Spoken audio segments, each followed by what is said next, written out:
ప్రియమైనటువంటి జీవపు వెలుగు ప్రేక్షకులకు ప్రభువైన యేసుక్రీస్తు నామమున శుభములు తెలియజేస్తా ఉన్నా.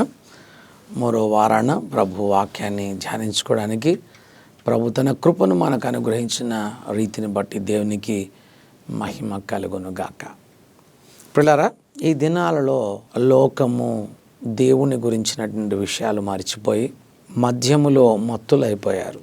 రకరకాలైన మద్యాలు మనము ప్రతిదినము త్రాగుతున్నటువంటి రోడ్ల మీద అమ్ముతూ విస్తారంగా తాగుతున్న వైన్స్ని మనం చూస్తూ ఉన్నాం. అవి మన జీవితంలో మత్తును కలగజేస్తాయి. ఎదుగుదల లేని జీవితాన్ని, మనం ఎక్కడ ఉన్నామో అక్కడే ఉండిపోయే జీవితాన్ని, ఎన్నాళ్లకు ముందుకు సాగలేని జీవితాన్ని కలగజేస్తాయి. కొంతమంది యవ్వన బిడ్డలు రకరకాలైనటువంటి మత్తుల్లో, గేమ్స్ అనే మద్యాల్లో, లేకపోతే ఇంటర్నెట్ గేమ్స్ అనే మధ్యాలలో, రకరకాల మధ్యాలలో ఈ దినాల్లో మానవులందరూ కూడా జీవిస్తుంటుండగా దేవుని వాక్యం మనకు ఎంతో స్పష్టంగా జ్ఞాపకం చేస్తూ ఉంది. ఎఫెసీయులకు రాసిన పత్రిక 5వ అధ్యాయం 18వ వచనంలో, మరియు మద్యముతో మత్తులై ఉండకుడి, దానిలో దుర్వ్యాపారము కలదు, అయితే ఆత్మ పూర్ణులై ఉండండి. ఎంత అద్భుతమైన తలంపును మన వచనాల్లో మనము చూస్తున్నాం పిల్లారా. ఈ దినం ఈ మద్యాన్ని అంటే మత్తును కలిగించే ప్రతి అనుభవము మనకు నష్టాన్ని కలిగిస్తుంది. అది ఏ మత్తు అయినా కావచ్చు, ఫిజికల్గా లిటరల్గా ఉన్న మద్యమే కావచ్చు, లేకపోతే యవ్వన బిడ్డలు అమ్మాయిలనే మత్తులో కావచ్చు, లేదా అబ్బాయిలు వీడియో గేమ్స్ అనే మద్యంలో కావచ్చు, జూదంలో కావచ్చు, ఇంకా ఏ మత్తులైనా కావచ్చు. ఈ దినము మనమందరం కూడా గుర్తుంచుకోవాలి, మద్యము మనల్ని డల్గా అయిపోయేటట్టు చేస్తుంది. మద్యము మనల్ని పసివారిగా ఉంచుతుంది. బలమైన ఆహారము తినేవారిగా మనం ఉండలేం, మనం అచీవర్స్గా ఉండలేం, మనం విక్టర్స్గా ఉండలేం, విజయవంతపు అనుభవాల్లోకి మనము రాలేం. ప్రభు అంటున్నాడు, ఈ దినము ఆయన నీకు సహాయం చేయాలని ఆశపడుతున్నాడు. ఈ మద్యం అనే మత్తులో నుండి విజయవంతపు అనుభవంలోకి ప్రభు నిన్ను నడిపించాలని ప్రభు ఎంతో కోరుతున్నాడు. ఈ దినము నువ్వు వెనుకకు జారిపోయి నీ జీవిత కాలమంతా కూడా వెనక అంజవేసే మరి బిడ్డగా నువ్వు ఉండిపోతున్నావా? దేవునిలో ముందుకు సాగలేకపోతున్నావా? అనేకమైనటువంటి ఆబ్స్టికల్స్ నీ జీవితాన్ని వెంటాడుతూ ముందుకు కొనసాగలేని వ్యక్తిగా నువ్వు ఉంటున్నట్లయితే బాగా తెలుసుకోవాలి, ఇవి అంచె దినాలు, ఇవి చివరి దినాలు. ఈ దినాలలో మనము మత్తులముగా ఉన్నట్లయితే 5 కన్యకలు విడిచిపెట్టబడినట్లుగా నీవు కూడా విడిచిపెట్టబడతావు. నీ దగ్గర దీపం ఉంది, నీ దగ్గర ఒత్తులు ఉన్నాయి, ఆ యొక్క దీపము శుభ్రంగా తొడవబడ్డది, కానీ అందులో నూనె లేకపోయింది, దాంట్లో దేవుని ఆత్మ లేకపోయింది, శక్తి లేదు, ఎంపవర్మెంట్ లేదు. అందులో మద్యముతో మత్తుడమైనట్లయితే నీవు కూడా ప్రభు నిన్ను కూడా చూసి నీవెవరో నాకు తెలియదు, వెళ్ళిపో అని ప్రభు తన తలుపును నీకు కూడా మూసివేస్తాడేమో నాకు తెలియదు. ఇది నా యెషయా గ్రంథము 28వ అధ్యాయంలో నుంచి ఎఫ్రాయిమీయుల అనుభవాలను మనము చూద్దాం. వారు కూడా ఎలా మద్యముతో మత్తులైపోయారో, ఆ మత్తుతో వారి జీవితం ఎంత మరి దౌర్భాగ్యపు స్థితుల్లోకి వచ్చిందో మనం ఒకసారి గమనించవచ్చు. యెషయా గ్రంథము 28వ అధ్యాయంలో ఈ దినము కొన్ని తలంపులను ఈ అధ్యాయంలోంచి మనం గమనిస్తాం. ఐజయా చాప్టర్ 28 వర్స్ 1ని నేను మీకు చదువుతున్నాను. త్రాగుబోతులకు ఎఫ్రాయిమీయుల అతిశయ కిరీటమునకు శ్రమ, వాడిపోచున్న పుష్పము వంటి వారి సుందర భూషణమునకు శ్రమ. పిల్లరా, ఈ దినము ఎఫ్రాయిము 10 గోత్రాలకు సంబంధించినటువంటి ఒక కాయినింగ్ నేమ్. 10 గోత్రాలకు దేవుడు పేరు పెట్టాడు ఎఫ్రాయిము అని. 2 గోత్రాలైనటువంటి బెంజమిన్, యూదా మరి గోత్రాలకు యూదా గోత్రము అని పేరు పెట్టబడ్డది. ఎఫ్రాయిమీయులు 10 మంది గోత్రకర్తలు, వారు ఇశ్రాయేలు కుటుంబాలకు ప్రతినిధులుగా మనము చూస్తూ ఉన్నాం. ఎఫ్రాయిము ఎలా అయిపోయిందంట ఈ వచనంలో? ఎఫ్రాయిము పువ్వు వంటి వాడిగా ఉన్నాడు. కానీ ఎలాంటి పువ్వు వంటి వాడిగా ఉన్నాడు? సువాసన ఇచ్చే పువ్వుగా లేకపోయాడు, ఆనందాన్ని తెచ్చే పువ్వుగా లేకపోయాడు, మరి సొగసును, సౌందర్యాన్ని, అలంకారాన్ని ఇచ్చే పువ్వుగా లేకపోయాడు. మొదటి వచనంలో వాడిపోచున్న పువ్వు వంటి వారు, సుందర భూషణము, మరి ఇప్పుడు అవమాన భరితమైపోయిన అనుభవాల్ని చూస్తున్నాం. ఇది దేవుడు నన్ను ఎందుకు తయారు చేశాడో తెలుసా? ఈ లోకానికి ఒక అందాన్ని నీ ద్వారా తీసుకురావడానికి, ఈ లోకానికి జ్ఞానాన్ని నీ ద్వారా అందించడానికి, ఈ లోకానికి సువాసనను నీ ద్వారా మరి కలగజేయడానికి ఒక శ్రేష్టమైన మరి పువ్వులాగా, ఒక శ్రేష్టమైన భూషణములాగా నిన్ను తయారు చేసి ఉంటుండగా నీవు మత్తు చేత నింపబడి ఉన్నావేమో. ఎలాంటి మత్తులో ఉన్నావో నాకు తెలియదు. ధనము అనే వ్యాపారంలో పడి దేవుణ్ణి మర్చిపోతున్నావా? ఉద్యోగము అనే వ్యాపారంలో పడి దేవుణ్ణి విసర్జిస్తున్నావా? బిజినెస్ అనే ఈ మాయలో నీవు పడి ప్రార్థించడం మానుతున్నావా? వాక్యాన్ని చదవడం మరిచిపోతున్నావా? ఈ దినము ఎలాంటి మత్తులో నీవు ఉన్నావో తెలియదు. లేకపోతే నిద్ర మత్తులో నీవు ఉంటున్నావా నాకు తెలియదు. ఒకవేళ ఏ మత్తైనా నిన్ను ఆటంకపరుస్తున్నట్లయితే, భూషణమైనటువంటి ప్రాయం ఏ రీతిగా వాడిపోచున్న పువ్వులాగా అయిపోయిందో నీ జీవితం కూడా వాడిపోతుంది. పువ్వు రాలును, దాని అందమంతా పాడైపోతుంది.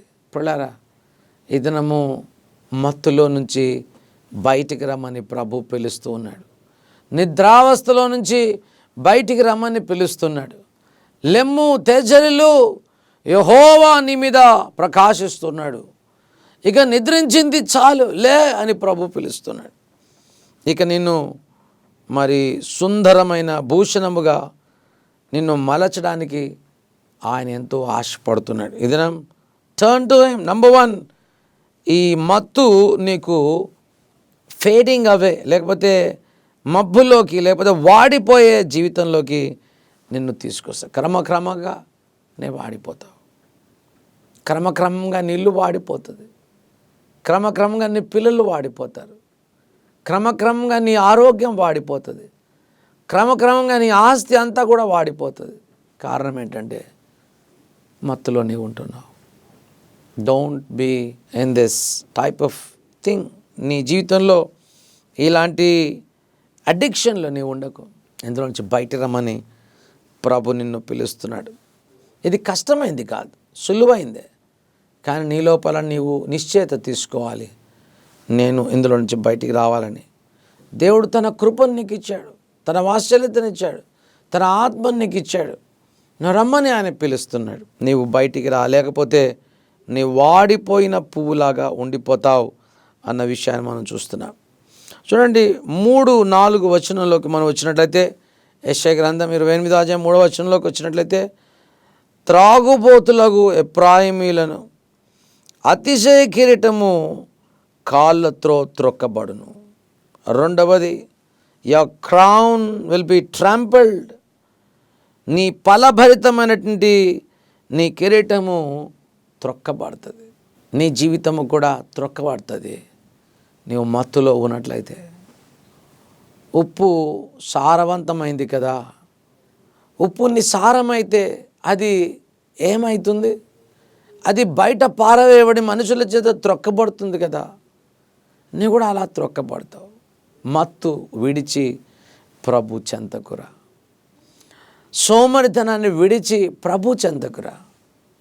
దేవుని ప్రజలతో కలిసి ఉండు. దేవుని ప్రజలతో ప్రార్థించు. దేవుని ప్రజలతో ఆరాధించు. ఆయన ప్రజలతో నీవు కీర్తించు. ఆయన సమూహముతో కలిసి ఉండు. మత్తును విడిచి ఆయన చెంతకురా. ఆయన నిన్ను నిశ్చయంగా దీవించి ఆశీర్వదించడానికి ప్రభు సిద్ధపడుతున్నటువంటి వాడిగా మనము చూస్తున్నాం. ఎంత చక్కని మాట. ఈ దినము నీవి మత్తులో నుంచి బయటికి రావాలి. రోమిల రాసిన పత్రిక 13వ అధ్యాయం 13వ వచనాన్ని మనము గమనించినట్లయితే, పౌలు అలనాటి రోమా సంఘము, రోమా ప్రజలు కూడా మత్తులో ఉంటూ ఉండేవారు. వారు లిటరల్గా రకరకాలైనటువంటి మధ్యాలతో వారి జీవితం నింపబడి ఉండేది. చూడండి, రోమీయులకు రాసిన పత్రిక 13వ అధ్యాయం 13వ వచనంలో, అల్లరితో కూడిన ఆటపాటలైనను మత్తైనను లేక కామ విలాసములైనను పోకిరి చేష్టలైనను లేకయు కలహమైనను మత్సరమైనను లేకయు పగటి యందు నడుచుకున్నట్లు మర్యాదగా నడుచుకుందాము. మెట్టుకు ప్రభువైన యేసుక్రీస్తును ధరించుకున్న వారై శరీరేచ్ఛలను నెరవేర్చుటకు శరీర విషయంలో ఆలోచన చేసుకొనకుడి. పిల్లరా, మనమందరం కూడా ఇట్టి స్థితిలో ఉండకూడదు. అల్లరితో కూడిన ఆట పాటలు మనల్ని మత్తులోకి తీసుకుని వెళ్తాయి. మత్తైన కామ విలాసము మనల్ని మత్తులోకి తీసుకుని పోతుంది. పోగిరి చేష్టలు నేను మత్తులోకి తీసుకుని వెళ్తాయి. కలహాలు నేను మత్తులోకి తీసుకుని వెళ్తాయి. మత్సరములు ఇవన్నీ కూడా వదిలిపెట్టి ప్రభు అంటున్నాడు, కమ్ టు మై ఫెలోషిప్. ఈవేళ నీవు మత్తులో ఉన్నట్లయితే వాడిపోతావు. మత్తులో ఉన్నట్లయితే నీ కిరీటము నేలకు పడిపోతుంది అని యెషయా భక్తుడు 28వ అధ్యాయంలో ఎంతో బలంగా, ఎంతో శక్తివంతంగా మనకు జ్ఞాపకము చేయడం మనం చూస్తూ ఉన్నాం. 7-8 వచనాలని మనము చూసినట్లయితే, మన బల్ల చుట్టూ మన పిల్లలు ఉండరు. మన చుట్టూ ఎలాంటి స్థితి ఉంటుందో ఈ మరి మత్తుతో కూడినటువంటి బల్ల చుట్టూ ఉన్నటువంటి స్థితిగతులను మనం చూద్దాం. యెషయా గ్రంథం 28వ అధ్యాయము 8వ వచనాన్ని చదువుతున్నాను. వారి భోజనపు బల్లలన్నీ వాంతితోనూ కల్మషముతోనూ నిండి ఉన్నవి, అవి లేని చోటు లేదు. Your tables will be filled with vomit. వాంతితో నీ బల్ల నిండి ఉంటుంది. కుక్క తన వాంతిని తిరిగినట్లుగా నీవు కూడా అదే పొరపాట్లు, అదే మత్తులో మరలా అందులోనే ఉండాలనిపిస్తుంది. నీ జీవితం ఎల్లప్పుడూ మత్తుకు మరి బానిసవైపోతావు. మత్తుతో నీ జీవితాన్ని నీవు బ్రతికేసి ఇదే జీవితం అని నువ్వు అనుకుంటూ ఉంటావు. ఈ దినము దేవుని ప్రియ బిడలారా, దేవుడు మనకు జ్ఞాపకం చేస్తున్నాడు. నేను క్రైస్తవుడిని, నేను అప్పుడప్పుడు మందేసుకుంటా, లేదా అప్పుడప్పుడు ఈ మాయలో ఉంటా అని అనుకుంటున్నావా? It will kill you. నీవు వాడిపోతావు. నీ కిరీటం నేల పడిపోతుంది. నీ బల్ల మీద ఎవరైనా కూర్చోవాలంటే ఎంత అసహ్యపడతారు. నీ దగ్గరికి రావాలంటే ఎంత అసహ్యంగా ఉంటుంది. చుట్టూ బల్ల మీద అంతటా వాంతితో నీ జీవితం నిండి ఉన్నది. ఎంత దౌర్భాగ్యం అన్న విషయాన్ని మనము జ్ఞాపకం చేస్తున్నాం. ఎంత అసహ్యతను పుట్టించే మరి ఆ అనుభవాల్ని నువ్వు కలిగి జీవిస్తున్నావో ప్రభు మనకు జ్ఞాపకం చేస్తున్నాడు. అలాంటి బల్లలు ప్రభుకి అసహ్యములు. ఆనాడు వ్యాపారము చేస్తూ యెరూషలేములో బల్లల మీద వ్యాపారము చేస్తున్న వారి బల్లలన్నింటినీ కూడా ప్రభు పాడద్రోశాడు. వాటిని మీదున్న రూకలన్నింటినీ చల్లివేశాడు. అక్కడ ఉన్నటువంటి ఎడ్లన్నింటినీ పారద్రోలాడు. పావురాలన్నింటినీ పంపించేశాడు. కారణం ఏంటో తెలుసా? He hates all such type of filthy things. దేవునికి అసహ్యమైనవన్నీ కూడా ఆయనకు మరి ఇష్టం లేని బలలే, వాటన్నిటినీ కూడా ఆయన పడద్రోశాడు. కారణం ఏంటంటే ఇక్కడ వారి భోజనపు బలలని వాంతితోనూ కల్మషముతోనూ నిండి ఉన్నవి అన్న విషయాన్ని మనం జ్ఞాపకం చేస్తాం. 9-10 వచనాల్లో మనం చూసినట్టయితే, మొదటిదిగా మనం చూసాం, మన పువ్వులు వాడిపోయినట్లుగా మన జీవితాలు వాడిపోతాయి. రెండవది చూసాం, మన కిరీటము నేలకు పడిపోతుంది. మూడవది మనం చూస్తున్నాం, మన బల్లలన్నీ కూడా వాంతితో నింపబడతాయి. నాలుగవది, మన జీవితంలో ఎటువంటి జ్ఞానం ఉండదు. 9వ వచనం చూడండి. వాడు ఎవనికి విద్య నేర్పడు, ఎవనికి వర్తమానము తెలియజేయడు. తల్లి పాలు విడిచిన వారిక, చన్ను విడిచిన వారిక, ఇదిన మనం జ్ఞాపకం చేసుకోవాలి. వాళ్ళ తెలివి ఎవరికి పనికొస్తుంది? వాడు ఎవరికి కూడా విద్య నేర్పించలేడు, ఎవరికి వర్తమానము తెలియజేయలేడు. వాడు తల్లి పాలు విడిచిన వారికి చెప్పినా కానీ వారికి అంత తెలివి లేని స్థితిలో ఉంటాం. చన్ను విడిచిన ఆ చిన్న బిడ్డకు కూడా తెలివిని అందించలేని మరి పెద్దవారంగా అయిపోతాం. కారణం ఏంటంటే ఫిల్డ్ విత్ వామిట్. వాంతితో నీ జీవితం ఉంది, మత్తుతో నీ జీవితం ఉంది. నీ భూషణ కిరీటం నేల మీద పడిపోయింది. నీ వాడిపోయినట్టు నీ బ్రతుకులో నీ ఉంటున్నావన్న విషయాన్ని ప్రభు మనకు ఎంత స్పష్టంగా జ్ఞాపకం చేస్తా ఉన్నాడు. ఈ దినం యేసుక్రీస్తు కల్వరి శిలువలో మానవ జాతికే తన రక్తాన్ని ధారపోసి తన ప్రాణాన్ని పెట్టి తన సమస్తాన్ని ఇవ్వాలని ఆయన ఆశపడినటువంటి ఆ మహనీయమైనటువంటి వేళలో అక్కడ నుంచున్న వారు ఎగతాళి చేశారు.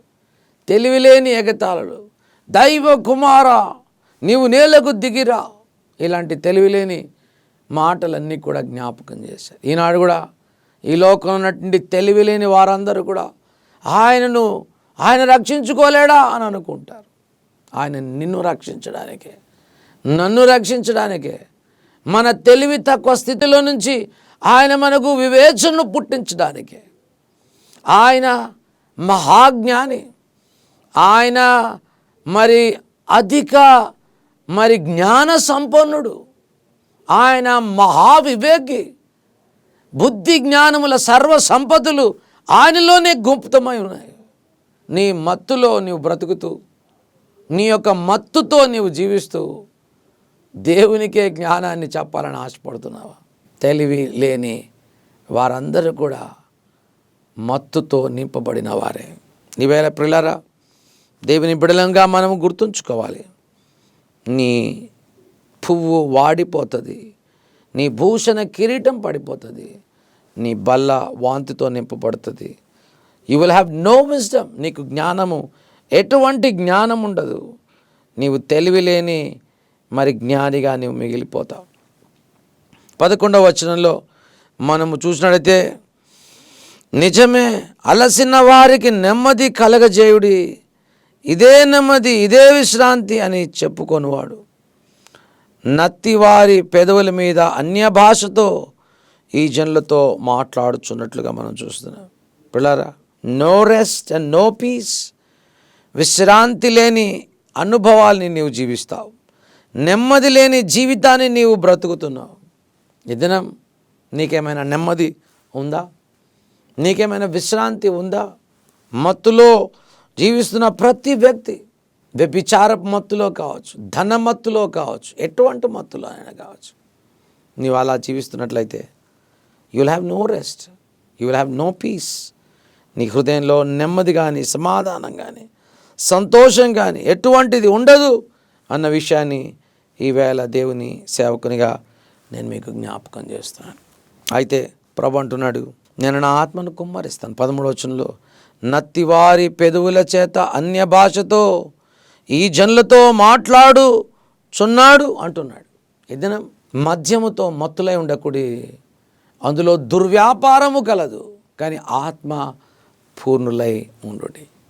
దేవుని ఆత్మ ఏదైనా నీతో మాట్లాడుతున్నది.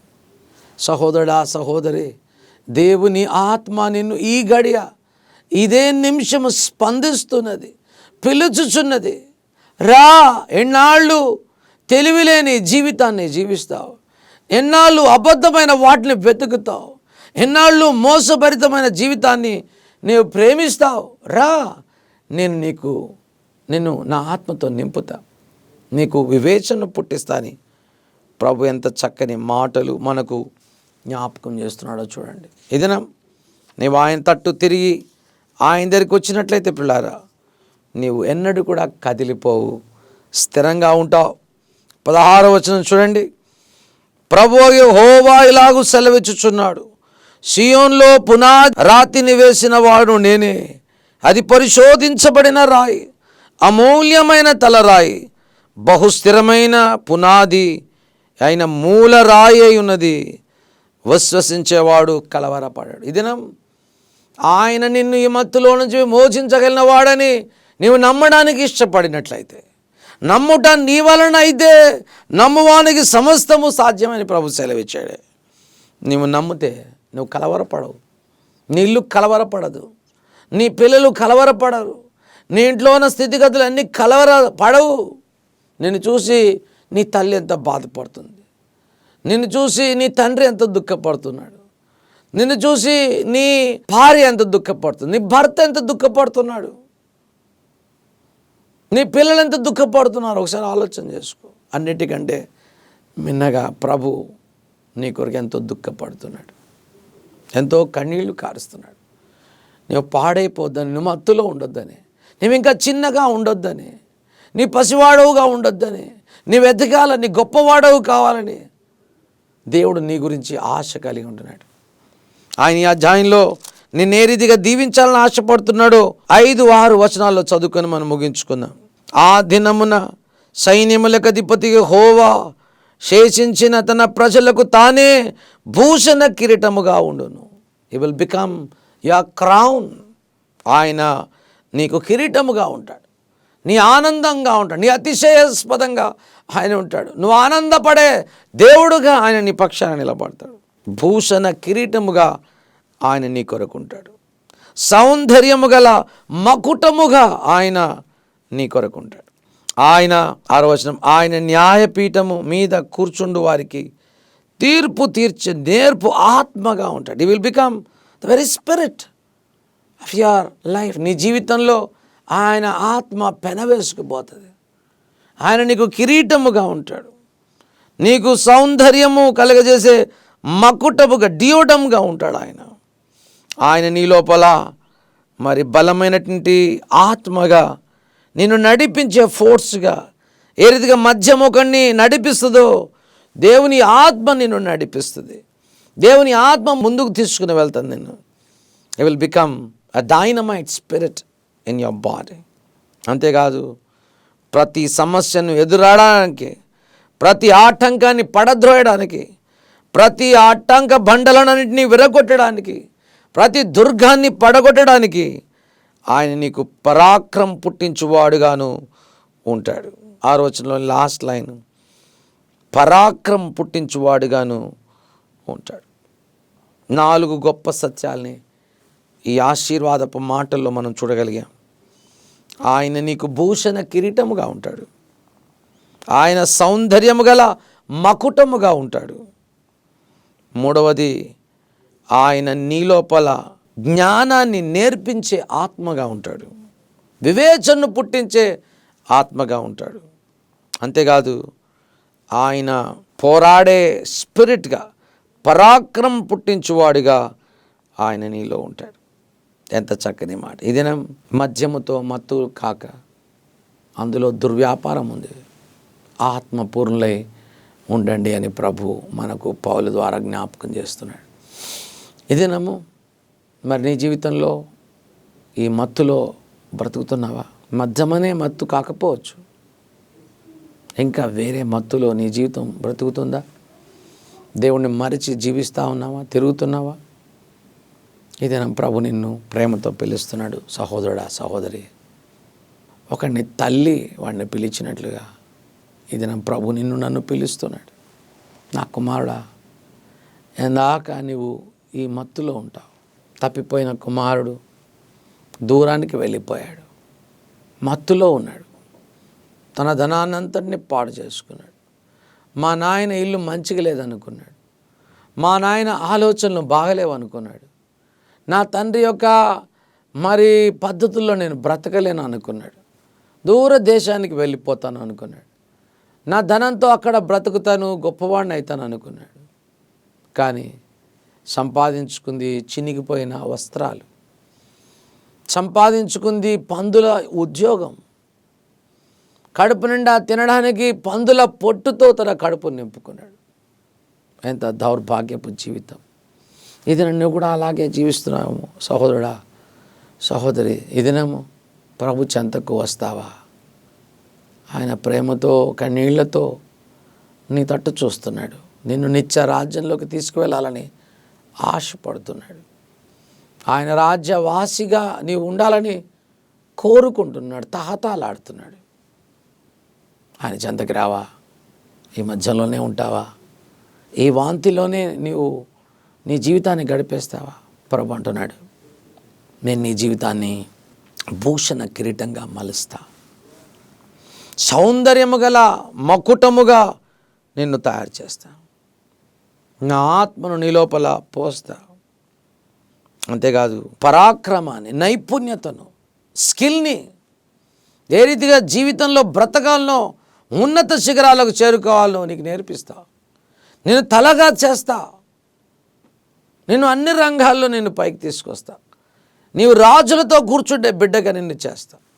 ఈవేళ అలాంటి అనుభవాలు కావాలి అని ఆశపడినట్లయితే పౌలు రాసిన మాటల్ని నేను మీకు జ్ఞాపకం చేసి ముగిస్తా ఉన్నాను. అదే గలతీయులు రాసిన పత్రికలో 5వ అధ్యాయం 14వ వచనంలో పౌలు ఇలా అంటున్నాడు, నిద్రించుచున్న నీవు మేల్కో, మృతులలో నుండి లే, క్రీస్తు నీ మీద ప్రకాశించునని ఆయన చెప్పుచూ ఉన్నాడు. నేను చెప్పడం లేదు, ప్రభువే ఈ ఉదయకాల సమయంలో నీతో చెబుతూ ఉన్నాడు. నిద్రించుచున్న నీవు మేలుకో, మృతులలో నుండి లెమ్ము, క్రీస్తుని మీద ప్రకాశించునని ఆయనే చెప్పుచున్నాడు. ఆయన మాట విని, ఆయన స్వరాన్ని విని ఆయన చెంతకు రా, మత్తులో నుండి బయటకి రా, నీ జీవితాన్ని పాడు చేసుకోవద్దని ప్రభు పిలుస్తున్నాడు. ఈ దినం నాతో పాటు ఈ ప్రార్థన చేయడానికి ఇష్టపడినట్లయితే ప్రభు నిశ్చయంగా తన వెలుగు నీ మీద ప్రకాశింపచేసి ఎంత ఘోర పాపినైనా ఆయన క్షమించి కరుణించి కటాక్షించడానికి సిద్ధ మనసు కలిగి ఉంటున్నాడు. తలలు వంచుదాం, ప్రార్థన చేసుకుందాం.